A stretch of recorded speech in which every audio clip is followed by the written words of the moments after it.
पूरी गुंडागर्दी करने पर उतरे हुए हैं। पुलिस राज बना के रख दिया है। गोदी मीडिया का तो और बुरा हाल होने वाला है। अगर इस देश की पब्लिक खड़ी हो गई तो अभी तो आप जो देख रहे हैं ना, ये कुछ भी नहीं है। इनका जो हाल होगा वो इनकी कल्पना से बाहर है। मेन स्ट्रीम मीडिया जो गोदी मीडिया है, जो भांड मीडिया है, उस गुलाम मीडिया को छोड़कर आप लोगों के माध्यम से जो न्यूज़ आ रहे हैं उन्हें देख रहे हैं। जो निष्पक्ष पत्रकार हैं वो सारे इकट्ठे हैं, और जिन्हें बतने की बात कर रहे हो भांड मीडिया है, वो तो मोदी का गुलाम मीडिया है। कभी पुराने जमाने में देखा नहीं था, राजा महाराजाओं के चारण भांड हुआ करते थे, उनकी प्रशंसा करते थे, उन्हीं से प्रसाद पाते थे, उसी से अपना जीवन चलाते थे। तो वो लोग हैं जो बात कर रहे हैं। अन्यथा जो इंडिपेंडेंट मीडिया है उसी के लोगों को अरेस्ट किया है, और उस इंडिपेंडेंट मीडिया के लोगों के साथ में जो खड़े हैं आप लोग यहाँ मैदान में हो, इस आंदोलन को कवर कर रहे हो। विपक्ष के ऊपर हमले के साथ पत्रकारों पे भी शुरू हो गया। निश्चित रूप से होंगे भाई। जो सच को दिखाएंगे, मोदी के सच को दिखाएंगे और जनता के सामने उसको नंगा कर देंगे, उन पे हमला होगा ही। ये तो शुरुआत है, अभी इसके आगे आगे और होगा। और डर लगता है तो मैं समझता हूँ बंद करो इस कैमरे को, और अगर डर नहीं लगता है तो हिम्मत के साथ 2024 के चुनाव तक डटे रहना पड़ेगा। अभी और बड़े हमले होंगे। यूएपीए लगाना ये बताता है कि सरकार न केवल तानाशाही मगर एक शब्दों में कहो तो गुंडागर्दी पर उतरी हुई है। आप पत्रकारों के खिलाफ यूएपी लगा रहे हो। जितने भी पत्रकारों को आपने उठाया है उनमें से एक पत्रकार ऐसा नहीं है जिसने कभी भी इस तरह का कोई काम किया हो या कोई वक्तव्य दिया हो जिसके आधार पर आप यूएपी लगा रहे। यूएपीए तो आतंकवादी घटनाओं पर लगाया जाता है। क्या इनमें से कोई आतंकवादी है क्या? ये जितने भी पत्रकार हैं, आप उर्मिलेश जी को देखिए, परंजो गुहा ठाकुर को देखिए, अभिषेक शर्मा को देखिए, भाषा सिंह को देखिए, अनंजो चक्रवर्ती को देखिए, ये सारे के सारे और जितने भी हैं। और इरफान, उसे तो केवल उसने कार्टून बनाया, कार्टून बनाने के आधार पर उठा लिया। सो ये केवल तानाशाही नहीं है, मैं इसे सीधे शब्दों में कहूँगा, ये गुंडागर्दी है और ये पुलिस राज है। प्रेस फ्रीडम के मामले में तो ऑलरेडी पूरी दुनिया भर का जो इंडेक्स है उसमें भारत बहुत नीचे की स्थिति में है, बहुत नीचे की स्थिति में। लेकिन प्रेस पर इस तरह से हमला जो किया जा रहा है ये बहुत निंदनीय है और ये घिनौना षड्यंत्र है। जो लोग जनता की आवाज़ उठा रहे हैं, जो लोग सरकार का सच लोगों के सामने ला रहे हैं, उनकी आवाज़ को दबाने का, अभिव्यक्ति की आज़ादी को ख़त्म करने का एक घिनौना षड्यंत्र है जिसको किसी भी हालत में बर्दाश्त नहीं किया जाएगा।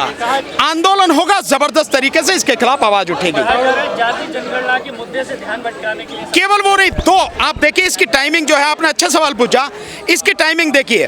परसों यहाँ पर एक रैली हुई रामलीला मैदान में, ओल्ड पेंशन वाली, और जिस तरह की वो रैली है किसी मीडिया ने नहीं दिखाया आप लोगों को छोड़कर। तो एक तो वो, उससे पता लग रहा है पूरे देश में कितनी बड़ी संख्या उन ओल्ड पेंशन से जुड़े हुए लोगों की है। सो पूरे देश में आवाज है, एक तो वो है, और ठीक उसी समय जो जाति जनगणना आई है, इन दोनों से ध्यान बटाने के लिए इस सारे काम को किया गया इसी समय। अन्यथा एफआईआर तो 21 अगस्त की है, एफआईआर तो 21 अगस्त की एफआईआर एकदम अचानक सब किया गया है। तो वेल प्लान्ड तरीके से सब कुछ किया गया है। वकील साहब सुप्रीम कोर्ट की भूमिका क्या देखते हैं? नहीं, सुप्रीम कोर्ट केवल फटका लगा रही। मैं तो समझता हूँ सुप्रीम कोर्ट अगर वाकई में अपने अधिकारों का और आर्टिकल 142 में जो अधिकार दे के उनका सदुपयोग अगर कर ले तो इनमें से बहुतों को टांग देगी सुप्रीम कोर्ट। अभी तक ऐसा हुआ नहीं है।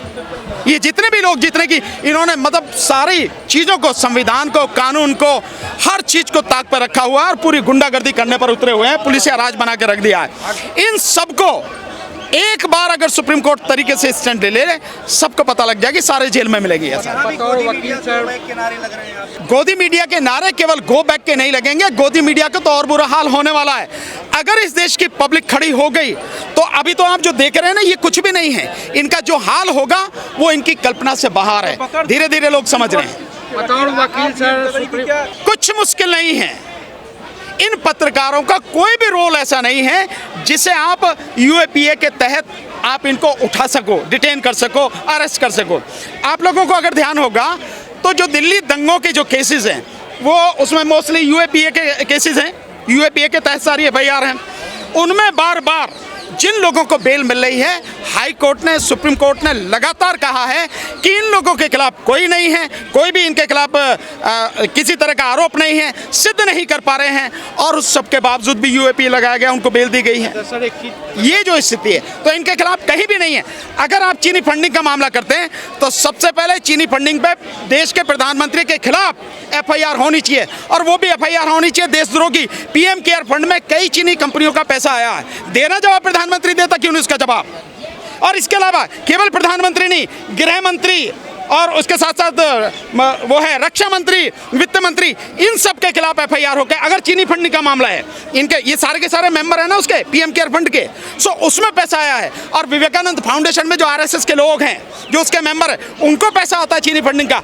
अगर चीनी फंडिंग ही मसला है तो इनके खिलाफ एफआईआर होनी चाहिए, वैसा तो नहीं है, पत्रकारों के लगा। और अगर है भी तो आप न्यूज़ क्लिक के जो मालिक हैं उनके खिलाफ कार्रवाई करें। आप पत्रकारों का क्या लेने देना है? उन्हीं को तो गिरफ्तार किया है ना। पत्रकारों को इसलिए नहीं गिरफ्तार किया, पत्रकारों की आवाज दबाने की कोशिश है, ताकि जो सच वो जनता के सामने ला रहे हैं, सरकार का, मोदी का, अंबानी और अडानी के जो साथ में रिश्ते हैं मोदी के, उनका, वो सारी चीजें जो आ रही हैं उसकी वजह से ये सब कुछ किया जा रहा है। पत्रकारों की जुबान बंद करने की, उनको डराने की कोशिश की जा रही है। रवीश कुमार पे तो नहीं हुआ सर, वो तो सबसे ज्यादा आवाज उठाते हैं। किस पे? रवीश कुमार के। ये भी ऐसी तरह से बोलते हैं। हो सकता है इनके बाद रवीश कुमार जी का नंबर हो सकता है किसी और का नंबर हो सकता है हमारा भी नंबर हो, इससे क्या डरना है? और आपका भी नंबर आ सकता है। वैसे भी आपका गला दबाने की कोशिश लगातार की ही जा रही है। हमारे यूट्यूब चैनल बंद होते तब इतना बड़ा आंदोलन नहीं होता, क्योंकि आप सारे इकट्ठे नहीं हो, आप अपनी ही आवाज उठाते नहीं हो, इसलिए हो रहा। आप सारे इकट्ठे हो जाओ, एक संगठन बना, आप एक संगठन बनाओ ना, आप इकट्ठे हो। साथ भी आए, न्यूज़ क्लिक के साथ भी आए। सर जो सवाल सोशल मीडिया यहाँ पर नहीं आया, यहाँ पर देखिए यूट्यूबर्स आए हैं जो चलाते हैं खबर। भाई वो जो यूट्यूबर्स आए हैं, वो सोशल मीडिया के लोग आज की तारीख में वही तो इस देश की सच्चाई को दिखा रहे हैं। तभी तो लोग मेन स्ट्रीम मीडिया, जो गोदी मीडिया है, जो भांड मीडिया है, उस गुलाम मीडिया को छोड़कर आप लोगों के माध्यम से जो न्यूज़ आ रहे हैं उन्हें देख रहे हैं। वो तभी देख रहे हैं ना, जो उर्मिलेश जी बोलते हैं, जो आप शंभू जी बोलते हैं, आप सारे लोग जो यूट्यूब के चैनल्स के लोग हैं, आप जो दिखाते हैं, तभी तो उन लोगों को। भारत के लिए तो वही दिखा रहे हैं, भारत के लिए तो वही दिखा रहे हैं। किसके लिए? आप किसके लिए दिखा रहे हो? पाकिस्तान के लिए?